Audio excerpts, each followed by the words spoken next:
Hello, everybody. Welcome to another episode of Spring Fever. As always, it is me, XFL Jim. Today, I am rocking our long-begotten, rest in peace forever. Shout out Houston Roughnecks.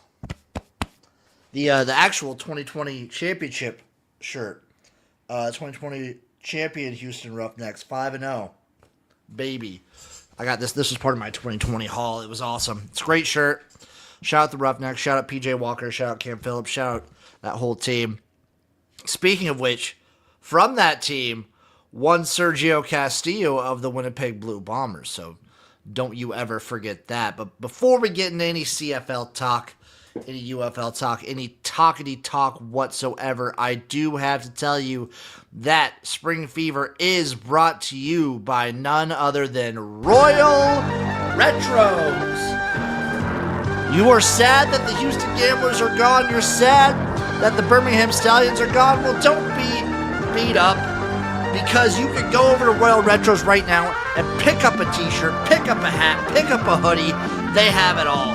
From the CFL USA, the USFL, the old XFL, the ABA, they have it all over at Royal Retros. And if you use promo code SPRINGFEVER, all one word, all caps at checkout, you too can get yourself an awesome shirt, hoodie, jersey, hat, anything. That's Royal Retros, baby. Thank you, Royal Retros. Thank you. And thank you all for watching. It is week 11 in the CFL, but before we get into the week that is, we have to get into the week that was. Week 10 in the CFL. I just came out with my rankings this week, but the week was fun. It was a fun one. It was pretty good. I don't know, week 10 or week 9. I think I might give the edge to week 9. No. It was week 10. And a couple, I'm not going to call the Edmonton-Montreal game a blowout, but it was not super close. Shout out Nakosa. What's up? What's up, everybody? But let's go in order. We had Calgary 30, Toronto 33. It felt like Calgary could just never really get anything going in this one. It felt like I don't know, man. It felt rough. It felt really weird. And even with all the turnovers for Toronto and Chad Kelly, how many did he have? He had 4 interceptions. They had 2 fumbles. Even with all the turnovers, with all the opportunity in the world, Calgary's offense just kept stalling out. And I think that is in part the fact that the Stampeders could not get a run game consistently going. That hurts them and will continue to hurt them, especially combined with a defense who I have been saying all season is middling at best. Calgary, this really exposed the Stampeders, and I think Toronto just continues to be what I think Toronto has been all season and will just continue going down the line to be. The Argonauts are chaos. You cannot know what to expect from the Toronto Argonauts 1 week to the next. Honestly, from one play to the next. It is play by play with this team. It is a wild card journey every single play with this Argonauts team. And I don't expect that I expect that to continue. A little bit faster coming in. Redblacks with the upset. Okay. We'll get into that. A little preview there. I might be agreeing with you, but we will get to that. We're going to definitely get to that. But shout out Toronto. Home opener, by the way. They had to wait till week 10 to actually play their first game at home, so shout out them. Good on them to get the dub. Ottawa 20, Saskatchewan 42. Now, when you read that score, it looks crazy. It looks absolutely insane. However, going into the fourth quarter, this was a 21-14 game. This was a one-score game going into the fourth quarter. And then the absolute collapse of the Ottawa Redblacks. Their defense could do nothing. They couldn't run the ball. They have issues with turnovers. It was just an absolute brutality by the Saskatchewan Roughriders, and specifically Tommy Stevens. Tommy Stevens could not be stopped. He was running at will.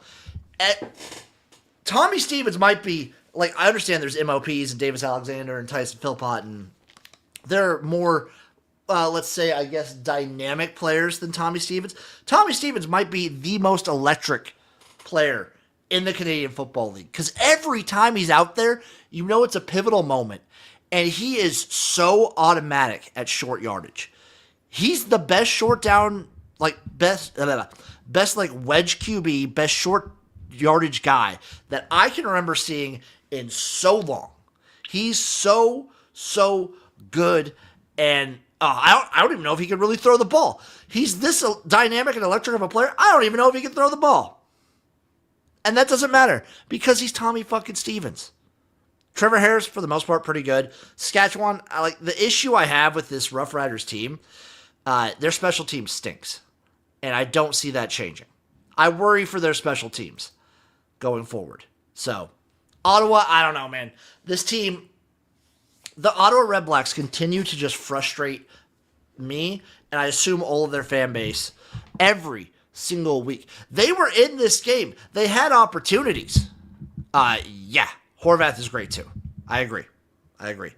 They had opportunities, but they squander any chance they get. Ottawa just loves snatching defeat from the jaws of victory and just finding new ways to lose once again. Speaking of which, Edmonton 30, Montreal 48. This was I think a combination of Edmonton just wasn't having it, and Montreal was firing. When Montreal is firing on all cylinders, I don't know if any team can stop them. I think your best bet is just to try and keep up with them. And I think we're seeing a pattern now from Edmonton.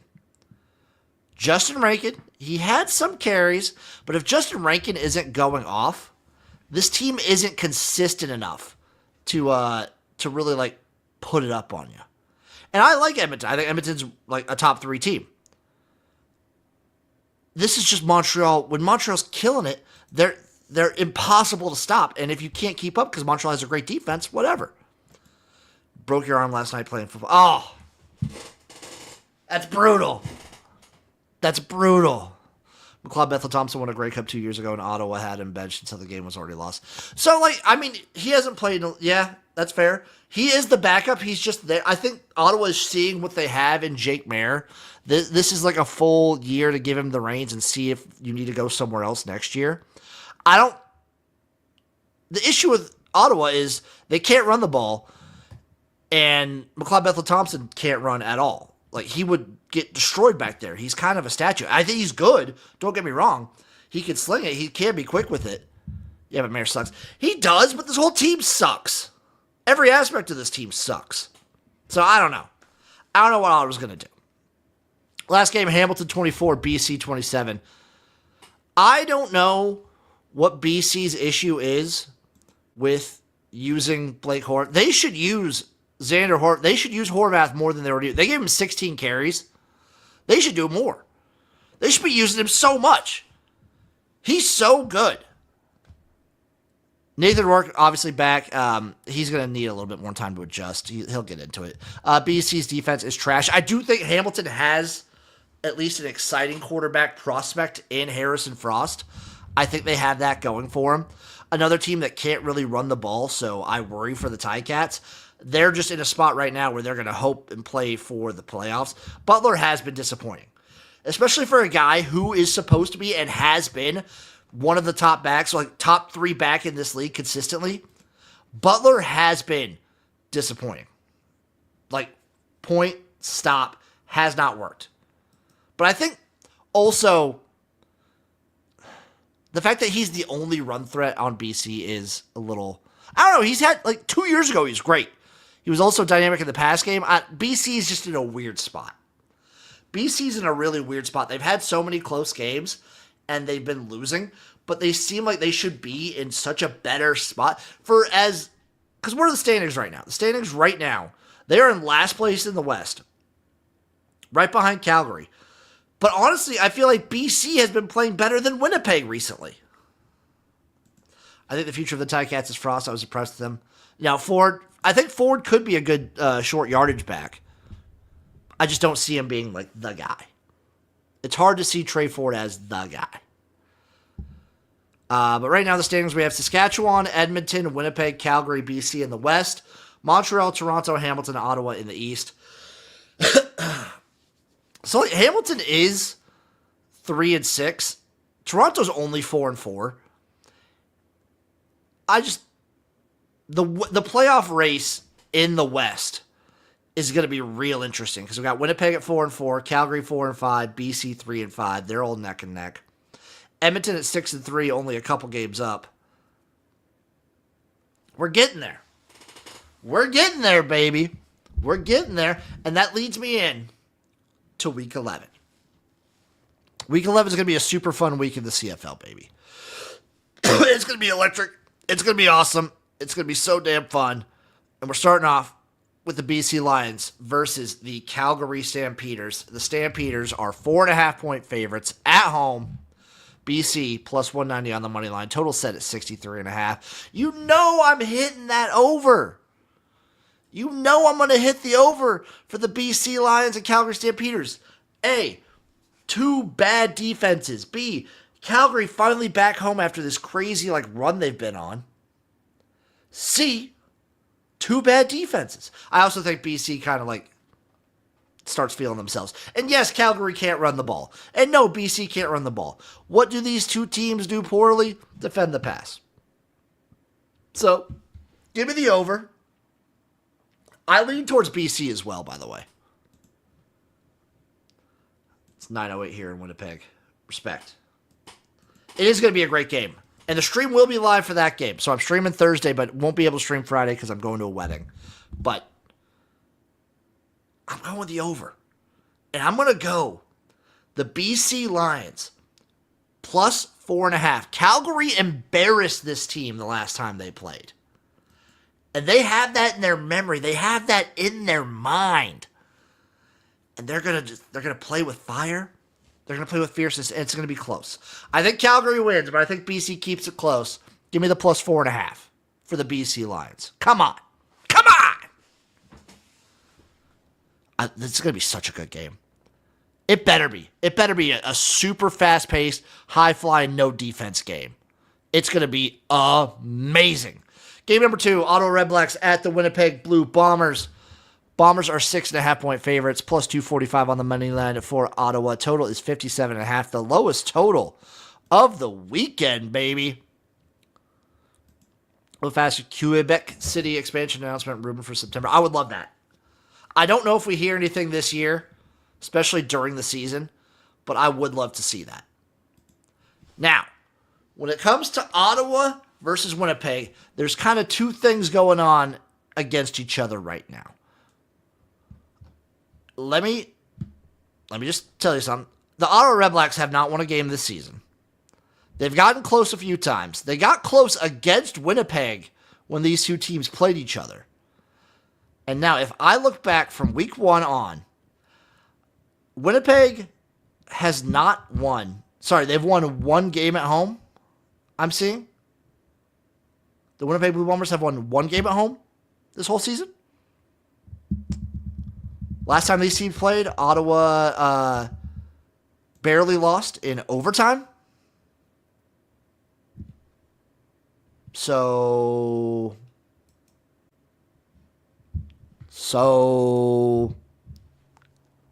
I'm going with the Ottawa Redblacks, dude. I am going with the Redblacks straight up on the money line, plus 245. Zach Collaros is making his return this week.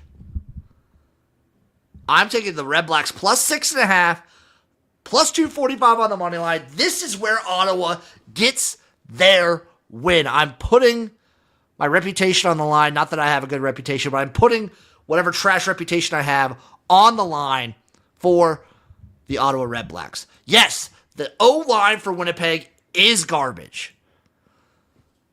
The play calling at many points during these games for Winnipeg is garbage. Ottawa, you could argue the same thing, but I'm going to take it. I'm going to take the 6.5. I'm going to take the money line. This is the week, baby. This is the time. This is their time. This is the Redblacks moment. Which leads me, of course, into Saturday, game number 3. We have the Toronto Argonauts versus the Edmonton Elks. Edmonton minus 3.5 at home, plus 160 on the money line for the Argos. Total is set at 62.5. Baby. Toronto coming off of a very sloppy but very interesting win. I think Collaros and Mitchell are on their way out. Older, injured, great stars. I agree. Toronto coming off of a very weird, crazy, dumb win. I'm not going to call it lucky because I think they did look like the better team against Calgary. Edmonton just got outclassed a little bit by Montreal in that one, which is fine. It's a split. Sometimes that happens. But I got it. It's tough. It's tough, okay? Toronto, theoretically, they stop the run really well. They have a great defensive front. Edmonton's going to want to run the ball, but they love running outside. I'm going to get cheeky here. I'm going to take the Elks in a bounce back spot at home to get the crowd going. Toronto, what is it? They're crazy dumb. So let's take a look at the Toronto Argonauts entire. So week 1, they don't play. Week 2, close loss to Montreal. Obviously a win against Ottawa. Then a win against Saskatchewan. Then blowout loss to Calgary. Pretty decent loss to Winnipeg. It wasn't that close, 21-30. Then a close loss to Hamilton. Nice little win against BC. And then a close win against Calgary. This team's all over the place. Now I'm going to take Edmonton minus 3.5. I lean towards the under 62.5, but it's tough. That one's tough. That one I don't know. That one I really don't know. And last but certainly not least, I think this could be a good game. The Saskatchewan Roughriders versus the Hamilton Tiger Cats. The Roughriders are 7.5-point road favorites in Hamilton, where the Ticats are plus 295 on the money line. Total is set at a nice 56.5. That is your lowest total of the weekend. And I kind of want to take the Ticats here plus 7.5, but that's where Saskatchewan lives in betting. When you don't think they're going to do it, that's when they come out and they just rough them up. I'm going to bet 56.5. I want to bet this under. I'm going to take Hamilton plus the 7. This one's tough, man. This one's a tough one to do. 7.5 feels like about right. Saskatchewan could just blow the brakes off them, but they also could. See, they let Ottawa hang around. This is a perfect live betting game. If this is close going into half, take the Rough Riders. Pound the Rough Riders. But this is going to be... Okay, here's the bet. We are going to take the Hamilton Tiger Cats first half plus 5.5. That's the bet. That is the bet you make in that game. Tiger Cats plus 5.5 first half. Maybe even sprinkle a little bit on that plus 215. Also under 28.5 first half. Yes. So, Tiger Cats plus 5.5 first half. Maybe a sprinkle on plus 250 on the money line first half. Under 28.5 first half. All first half plays in Saskatchewan, Hamilton. I'm also going to give you some bets for tomorrow. I'm going to give you some touchdown scores. We're going to have fun and play some anytime touchdown scores in the BC Lions Calgary Stampeders game. There we go. So we are going to go. They brought him in for a reason. A Jew. Anytime plus 180. Yes. Nathan Rourke, anytime plus 290. Yes. He can scramble for one. I don't care if he's been banged up. He's coming off of injury. He's going to run one. He'll run one in. And then I'm going to go. We're going to go. Here we go. Justin McInnes. First touchdown. Justin McInnes' first touchdown. Just wait. It could happen. It might happen. It will happen. And also, I'm going to sprinkle a little bit on Tyreek McAllister. 2 touchdowns. Plus 900. I get greedy, okay? I get greedy. I get a little greedy, boy. When I'm here by myself, I don't have Uncle Rico reeling me in. I get a little greedy. I get a little crazy with it, okay? I get a little nuts with it, but that's how we live. We live fast and loose. I'm excited for this game. You should be excited for this game. You should be excited for this week of great CFL action. Toronto Edmonton's going to be nuts too, I bet. And watch out for the Ottawa upset. Keep your eye on the Ottawa Redblacks upset. Yes, they have. It's been like that every year. The Lions are like the 49ers. Every year it feels like they get just hit with injuries like absolutely crazy. It's a damn shame. So I will be streaming tomorrow. We're gonna be watching the game tomorrow. Friday I will not be here. And then you guys are gonna have to come up with something. Twitch.tv/XFL Jim, XFL Jim. We're gonna have to come up with something once the CFL in week 13 drops all their Thursday night games. So we'll have to come up with other streams for Thursdays besides the CFL. We'll think of something. They do. This has been awesome. Thank you guys. I love you. I will see you next week. I think Uncle Rico's still gone for one more week, so we'll be another solo show next week. But I'll see you guys. Kisses. Bye-bye. See you tomorrow night.